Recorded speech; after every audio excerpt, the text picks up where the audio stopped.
So the New York Times has just put out an absolutely bonkers story where Donald Trump has legitimately asked, he was not joking, to be added to Mount Rushmore, to be sculpted on because he sees himself as one of the truly great American presidents ready to be right up on that mountain. And he actually asked the South Dakota Governor Noem, about this back in 2018, and apparently he's asked her multiple times. Now again, Kristi Noem notes that she actually thought he was kidding around, but then realized he wasn't. She says the following from a previous interview. She says, "I started laughing," she said. "He wasn't laughing, so he was totally serious. He said, 'Kristi, come on over here, shake my hand.' And so I shook his hand and I said, 'Mr. President, you should come to South Dakota sometime. We have Mount Rushmore.' And he goes, 'Do you know it's my dream to have my face on Mount Rushmore?'"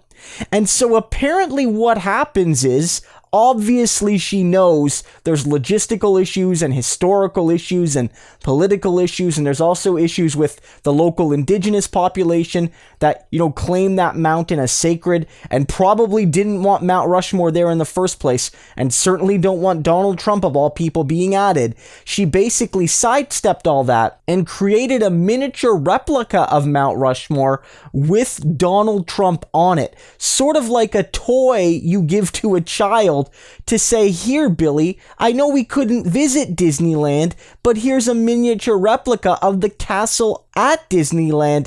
I hope this is good enough." And you hope that it appeases the small child and gives them that bit of an ego boost. And that's what this feels like to me when I read this story.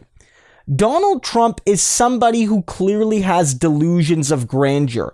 The man is already president, and yet, despite only being president for 4 years, despite the fact that he's already very unpopular, despite the fact that he's on pace to basically lose this election, he wants to be added to this mountain of great presidents, seeing himself as truly one of the country's greatest leaders of all time.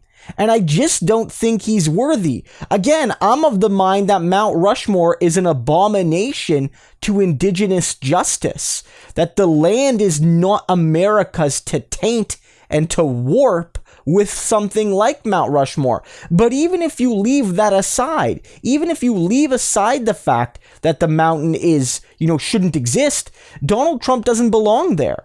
Donald Trump is not someone who has transformed the country in a great way. None of those men up there are perfect.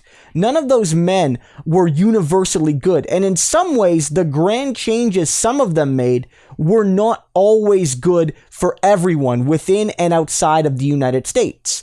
But they were all undeniably people that reshaped the republic in, substantial ways. And that's why they're memorialized on that hill.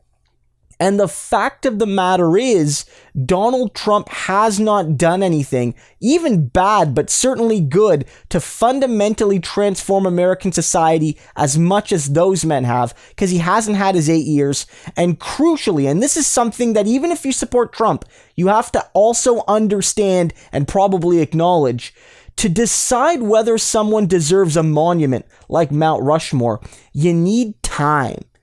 All of those people, at least for the most part, most of them had a lot of time before they were added, at least the key figures. And no one's been added since. No one's been added to that mountain since.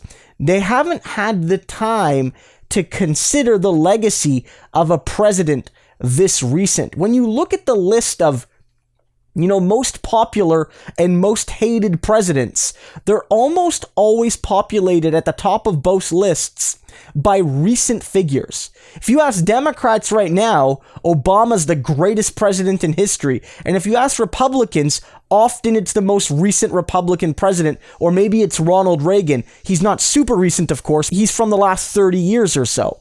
And so, recency bias in history is a big issue.